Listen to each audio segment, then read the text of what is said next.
కొన్ని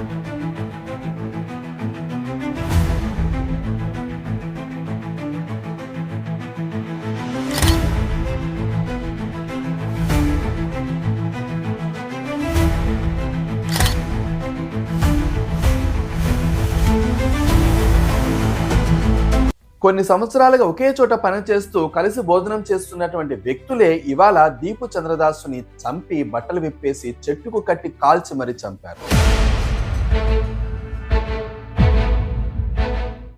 ఇంతకీ ఎవరు ఈ దీపు చంద్రదాస్? ఆయన చేసినటువంటి తప్పేంటి?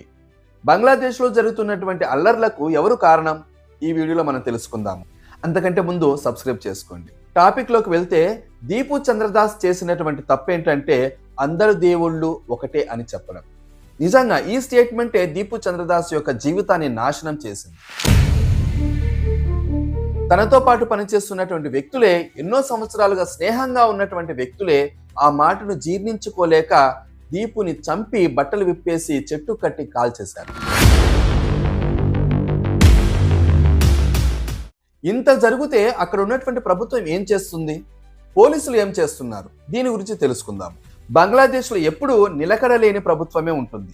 అలా నిలకడ లేని ప్రభుత్వం వలన పోలీసులు ఎప్పుడు కూడా ఏ విషయంలో ఎక్కువగా జోక్యం చేసుకునేవారు కాదు. ఆర్థికంగా ఎంతో వెనుకబడినటువంటి బంగ్లాదేశ్ ధైర్యం ఎవరంటారు? హిందువులపై దాడులు జరగడం బంగ్లాదేశ్లో కొత్తేమి కాదు. ఇంతకు ముందు కూడా ఎన్నో జరిగాయి. హసీనా ప్రభుత్వంలో కూడా, యూనస్ ప్రభుత్వంలో కూడా హిందువులపై దాడులు జరిగాయి. దీనికి కారణం ఏంటంటే హిందువులు అత్యధికంగా ఉన్నటువంటి దేశాలలో భారతదేశం మొదటగా ఉండగా తర్వాత నేపాల్, తర్వాత బంగ్లాదేశ్ ఉంది. కానీ బంగ్లాదేశ్లో హిందువులను మైనారిటీలుగా చూస్తారు. ఎప్పుడు ఏ విషయంలో గొడవలు జరిగినా కూడా మైనారిటీలనే టార్గెట్ చేస్తూ ఉంటారు. అది రాజకీయ గొడవలు కావచ్చు, విద్యార్థుల గొడవలు కావచ్చు, మతపర గొడవలు కూడా కావచ్చు.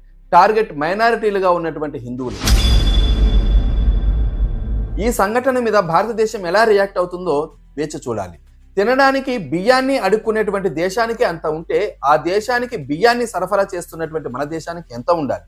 ఈ విషయం మీద మీ అభిప్రాయాన్ని కామెంట్స్ లో తెలపండి. దీని మీద నా అన్వేషణ అన్వేష్ గారు ఒక మాట అన్నారు.